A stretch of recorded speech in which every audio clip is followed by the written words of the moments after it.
সবাইকে কেমন আছো সবাই? আশা করি সবাই অনেক ভালো আছো। Welcome to my another exciting video and welcome to my channel downtown Gaya. তো আজকে আমাদের এই জায়গাটা কোথায় যেন বারবার ভুলে যাই। হ্যাঁ, জুলুকের লাস্ট ডে। তো আজকে আমি এখান থেকে হোমস্টে থেকে চলে যাব হচ্ছে ঋষিকোলাতে। ওখানে গিয়ে আজকে দিনটা থাকবো, তারপরে কালকে রাত্রি 8:30টায় ট্রেন। তো তার জন্য একটু মনটা খারাপ। তার জন্য সকালবেলা মন ভালো করার জন্য দিদির হাতে ম্যাগি খাচ্ছি, মানে আর কি ওই দিদির হাতে ম্যাগি খাচ্ছি। তো এখন এখান থেকে ব্রেকফাস্ট করে বেরোবো, দেন তারপরে বাইরে বেরিয়ে তোমাদের ভিউটা দেখাচ্ছি। মেইনলি জুলুক থেকে বেরিয়ে আমাদের লোকেশন ছিল হচ্ছে একটা পার্ক, আর সেই পার্কটার নামটা আমি সত্যি কথা বলতে একদম ভুলে গেছি। যেহেতু আমি বহুদিন বাদে ভিডিওটা এডিট করছি, আমার পরীক্ষা চলছিল, প্লাস তোমরা আমার ভয়েস ওভারের গলা শুনে বুঝতেই পারছো যে আমার শরীরটাও খারাপ ছিল। তো তাই জন্য আমি এতদিন পর ভিডিওটা এডিট করতে বসেছি অ্যান্ড ভিডিওটা ছাড়ছি। তো ওই লেকটা যে ছিল পার্কের মধ্যে, ওখানে কিন্তু প্রচুর মাছ ছিল। ওখানে মাছ ধরা বারণ ছিল, বাট মাছদের খেতে দেওয়া কিন্তু অ্যালাউ ছিল। তাই জন্য আমাদের সাথে করে যে মুড়ি আমরা নিয়ে বেরিয়েছিলাম, ওইটাই আমরা মাছগুলোকে খেতে দিয়েছিলাম।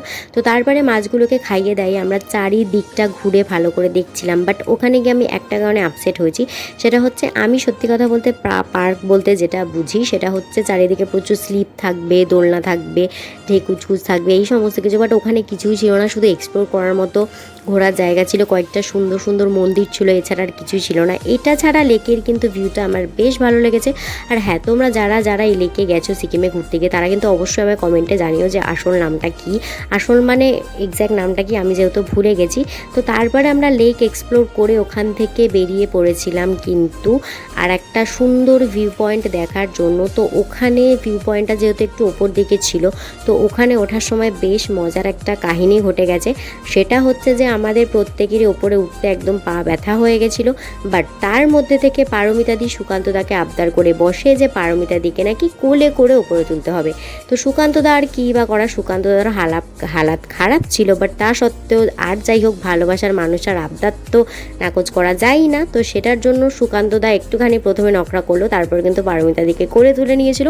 পুরোটা মানুষটা, ভালোবাসার মানুষটাকে নিয়ে না উঠতে পারলেও অনেকটা সিঁড়ি গেছিলো। দেন তারপরে ওখান থেকে আমরা যে ভিউটা পেয়েছিলাম গাইস, তোমাদের কি বলবো, আলাদা একটা মানসিক শান্তি প্রদান করা মতো ভিউ ছিল। জাস্ট ভিউটা অসাম ছিল, জাস্ট অসাম। পারলে সেটা অ্যাকচুয়ালি আমরা যে ভিউ পয়েন্টে উঠছিলাম, ওখানে যাওয়ার আগে যে একটা মানে আমরা চা খাওয়ার জন্য একটা জায়গায় মানে দাঁড়িয়েছি। তো ওইখানে যারা পার্সোনালি থাকেন, ওনাদের বাড়ির এটা একটা জায়গা। জাস্ট তোমরা দেখো এটা ব্যালকানিটা, আর যে ভিউটা দেখলে ওইটাই ব্যালকানির একদম সামনেরই ভিউ। জাস্ট আমি আরেকবার দেখিয়ে দিচ্ছি, এই যে এইটা হচ্ছে ভিউটা, যেটা তোমরা একটু আগে দেখলে ক্লিপে।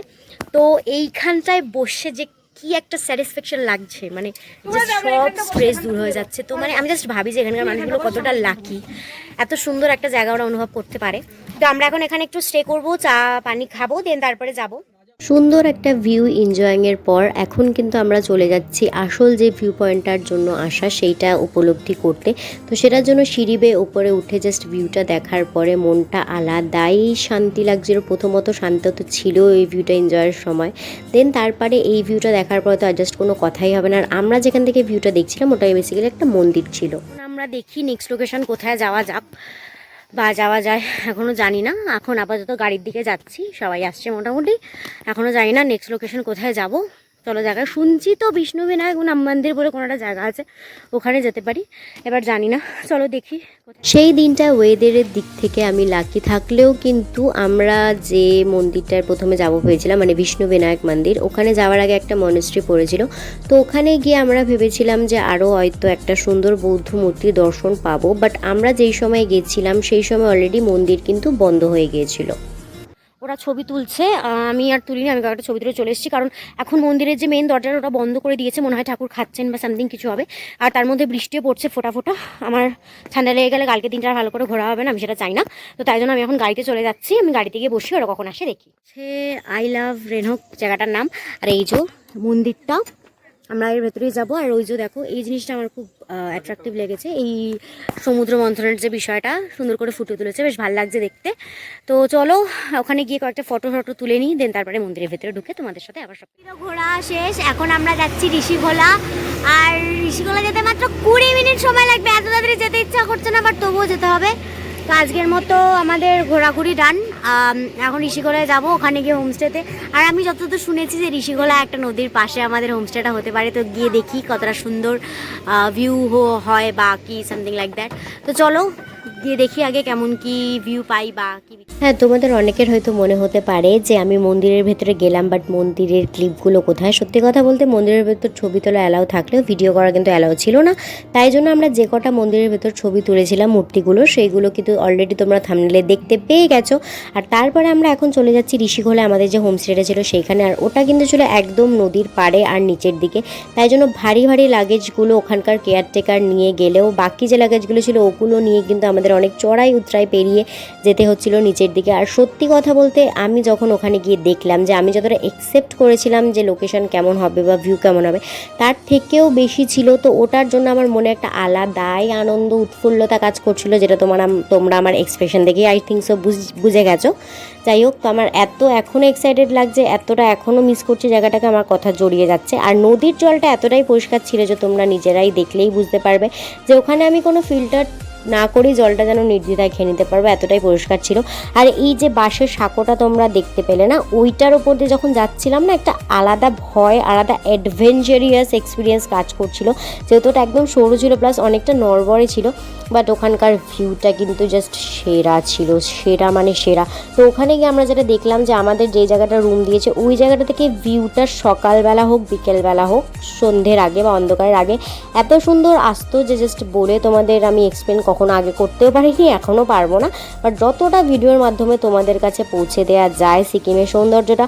আর রুমটা নিয়ে আমি কি বলবো, আমার কোনো হোমস্টের রুম নিয়েই কোনো রকম কমপ্লেন ছিল না। আমার প্রত্যেকটা হোমস্টের রুম এতটাই মনোমুগ্ধকর লেগেছে, জাস্ট অসাম মানে অসাম। নদীতে নামবো স্নান করতে। আর বিষয়টা যেটা হচ্ছে, এখানে প্রচণ্ড বৃষ্টি হচ্ছে, আমি বাইরে ঠিক করে ক্যামেরা করতেও পারছি না। বাট খেতে যাচ্ছি এখন আমরা, চলো খেয়ে দিয়ে নিই, ঝটাপট খিদেও পেয়েছে আর স্নান করার এক্সাইটমেন্টও কাজ করছে। তাহলে চলো আগে গিয়ে ঝটাপট খেয়ে নিই। প্রত্যেকটা হোমস্টের খাবার দাবারই হাইজেনিক ছিল, প্রচণ্ড ওয়েল মেনটেন ছিল। বাট এইখানে এসে আমার কিন্তু বেশি পরিচ্ছন্ন লেগেছে, সেটা থালা গ্লাস হোক বা কুচবি যাই হোক, প্রত্যেকটা জিনিস খুব ওয়েল মেনটেন ছিল। তো দিদি এখানে এক এক করে সবাইকে ভাত বেড়ে দিচ্ছিল, তো আমিও ফাইনালি ভাত নিয়ে বসে পড়েছি। আর সেদিনকে আমাদের মেনুতে ছিল হচ্ছে ডাল, চিপস আর কি ঝুরি ঝুরি আলু ভাজা যেটাকে আমরা বলে থাকি ওইটা, আর এক ধরনের তরকারি, হ্যাঁ ফুলকপির তরকারি ছিল, সাথে ছিল চিকেন। তো প্রচণ্ড খিদে ছিল পেটে, তাই জন্য একদম গপ খেয়ে নিচ্ছিলাম। আর তার মধ্যে একটা এক্সাইটমেন্ট কাজ করছিল যে কখন যাবো ওই ঠান্ডা ঠান্ডা নদীর জলে স্নান করতে। ওখানে আমার সবথেকে বেস্ট যেটা লেগেছিলো সেটা হচ্ছে ফুলকপির তরকারি, ওটা আমি বারবার নিয়ে খাচ্ছিলাম। আর ওদের একটা মেন জিনিস দেখলাম সেটা হচ্ছে যে ওরা কিন্তু প্রত্যেকটা ডিশের সাথে ভীষণভাবে পাঁপড়টা প্রেফার করে। দেন তারপরে খেয়ে দিয়ে কিন্তু আমরা সোজা নেমে পড়েছিলাম নদীতে। বাট বিশ্বাস করো, যাকে আমি ক্যামেরা করতে দিয়ে গেছি সে ভ্লগের ক্যামেরা না করে একদমই অন্যভাবে করেছে, ল্যান্ডস্কেপে না করে। তো তাই জন্য তোমরা এরকমভাবে দেখছো ভিডিওটা। বাট শুধু আমি, সুকান্তদা, টুবাইদাই জলে নেমেছিলাম, পারমিতাদি, সৌরভদার ভাই আর দিদি কিন্তু কেউ জলে নামিনি, যেহেতু ওদের ঠান্ডা লাগছিল। বাট আমরা কিন্তু ওখানে জলে নেমে বিভৎস মজা করেছি, বিভৎস মানে বিভৎস। এই ফার্স্ট টাইম আমি এরকমভাবে কোনো পাহাড়ি নদীতে স্নান করছিলাম। আর জলটা কিন্তু গাইজ মারাত্মক ঠান্ডা ছিল। বাট তবুও আমি আগে থেকে তোমাদের বলে দিই, আমার শরীরে ঠান্ডার জানাই না কেন একদমই কম। আমার শীতকালটা প্রচণ্ডই ভালো লাগে এই কারণে, কারণ যতই শীত পড়ুক না কারণ আমার ঠান্ডাটা একটু কমই লাগে। আর তার মধ্যে ওখানে জলটা ঠান্ডা থাকা সত্ত্বেও কিন্তু এতটা পরিষ্কার ছিল আর প্রচণ্ড স্রোত ছিল। তো আমরা বিভৎসই মজা করেছি। জল নিয়ে খেলা, স্নান, এই ওই হ্যান ত্যান সব মিলিয়ে মিশে সেদিনের দিনটা কিন্তু বেশ ভালো কেটেছে। আমি সত্যি ভাবিনি যে আসার আগের দিন এত সুন্দর করে একটা দিন কাটাবো। তো তোমাদের যদি ভিডিওটা ভালো লেগে থাকে অবশ্যই লাইক কমেন্ট শেয়ার করে দিও। আর চ্যানেলে নতুন হয়ে থাকলে চ্যানেলটাকে অবশ্যই সাবস্ক্রাইব করে দিও। তো আজকের মতো আমরা এখন মজা করে স্নান করি। তোমরা কিন্তু এরকমই সুন্দর সুন্দর এক্সাইটিং ভিডিও দেখার জন্য অবশ্যই আমার চ্যানেলটাকে সাবস্ক্রাইব করে দিও। আর যারা এই ভিডিওটা ফেসবুকে দেখছো তারা কিন্তু অবশ্যই আমার ফেসবুক পেজটাকে ফলো করে দিও। আর যারা আমাকে ইনস্টাগ্রামে ফলো করতে চাও অবশ্যই ডেসক্রিপশনে লিঙ্ক দেওয়া থাকবে। তো চলো আজকের মতো টাটা।